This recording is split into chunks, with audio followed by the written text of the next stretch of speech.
Thank you so much. Thank you so much. Thank you. Thank you. Thank you, Dick Durbin. You make us all proud. On behalf of the great state of Illinois,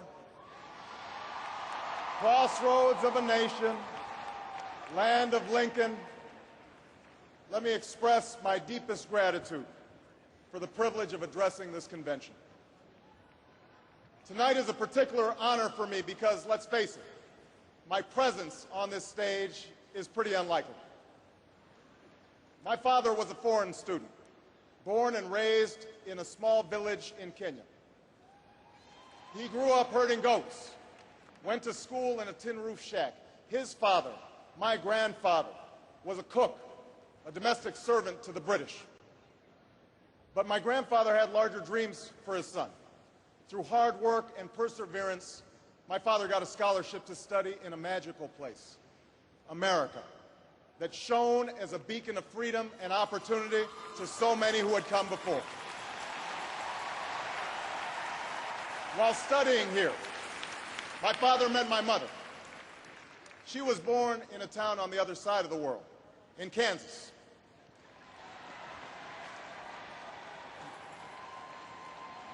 Her father worked on oil rigs and farms through most of the Depression. The day after Pearl Harbor, my grandfather signed up for duty, joined Patton's army, marched across Europe. Back home, my grandmother raised a baby and went to work on a bomber assembly line. After the war, they studied on the GI Bill, bought a house through FHA, and later moved west, all the way to Hawaii in search of opportunity. And they too had big dreams for their daughter. A common dream born of two continents.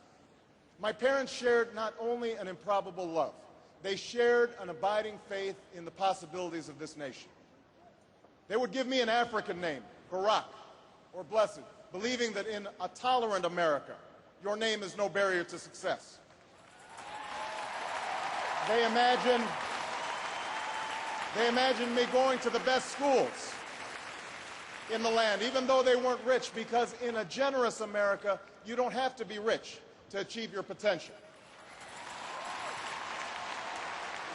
They're both passed away now.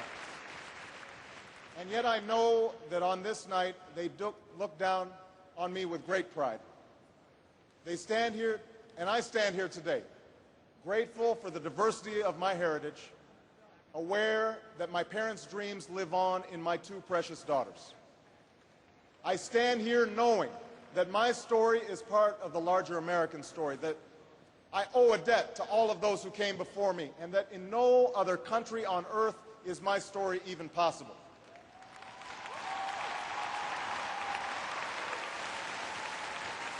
Tonight, we gather to affirm the greatness of our nation. Not because of the height of our skyscrapers, or the power of our military, or the size of our economy. Our pride is based on a very simple premise, summed up in a declaration made over 200 years ago. We hold these truths to be self-evident, that all men are created equal,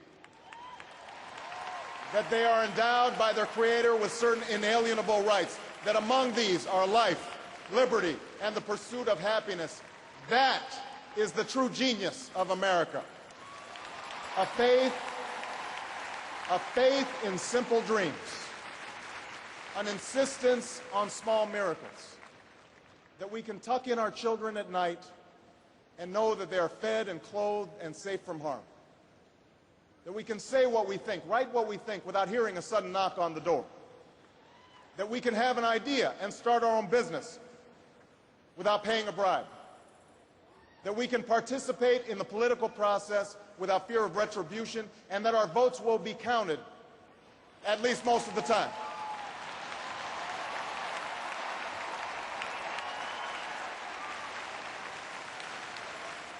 This year, in this election, we are called to reaffirm our values and our commitments, to hold them against a hard reality, and see how we're measuring up to the legacy of our forebears and the promise of future generations. And fellow Americans, Democrats, Republicans, Independents, I say to you tonight, we have more work to do. More work to do for the workers I met in Galesburg, Illinois, who are losing their union jobs at the Maytag plant that's moving to Mexico, and now are having to compete with their own children for jobs that pay $7 an hour. More to do for the father that I met who was losing his job and choking back the tears wondering how he would pay $4,500 a month for the drugs his son needs without the health benefits that he counted on.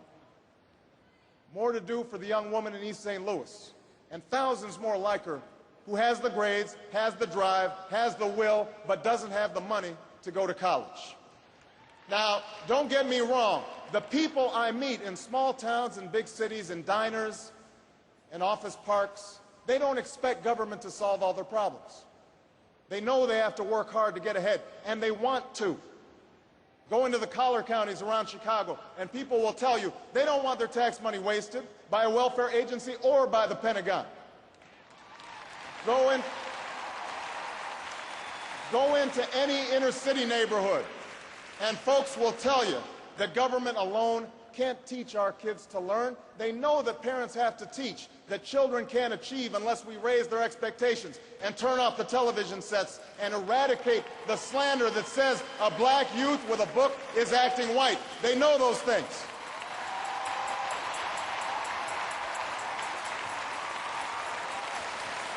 People don't expect government to solve all their problems. But they sense deep in their bones that with just a slight change in priorities, we can make sure that every child in America has a decent shot at life, and that the doors of opportunity remain open to all. They know we can do better, and they want that choice. In this election, we offer that choice. Our party has chosen a man to lead us who embodies the best this country has to offer, and that man is John Kerry.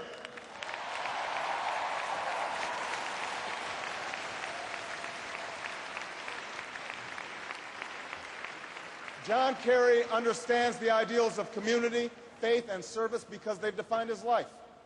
From his heroic service to Vietnam, to his years as a prosecutor and lieutenant governor, through 2 decades in the United States Senate, he's devoted himself to this country. Again and again, we've seen him make tough choices when easier ones were available. His values and his record affirm what is best in us. John Kerry believes in an America where hard work is rewarded. So instead of offering tax breaks to companies shipping jobs overseas, he offers them to companies creating jobs here at home. John Kerry believes in an America where all Americans can afford the same health coverage our politicians in Washington have for themselves. John Kerry believes in energy independence, so we aren't held hostage to the profits of oil companies or the sabotage of foreign oil fields.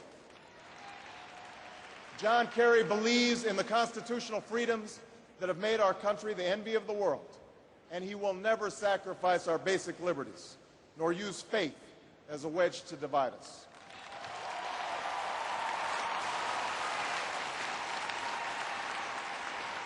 And John Kerry believes that in a dangerous world, war must be an option sometimes, but it should never be the first option. You know, a while back, I met a young man named Seamus in a VFW hall in East Moline, Illinois.